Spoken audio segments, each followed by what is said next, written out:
There's a theory for everything, including what having a nose ring means.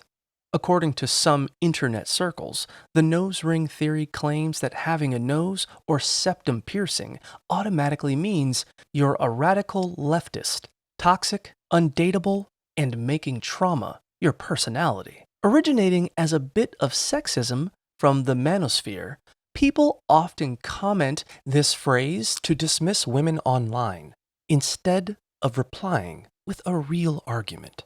But is it actually true? Absolutely not. Having a nose ring just means you have a nose ring. People with piercings range across the entire political spectrum. And using jewelry to categorize someone's character isn't just inaccurate, it's offensive and ignores thousands of years of cultural history across South America, indigenous North America, India, and Africa. In reality, getting a nose piercing shows resilience, a connection to your body, and a willingness to embrace your own style. So, don't let the internet rumors get to you. Your piercing looks great, and the theory simply isn't a fact.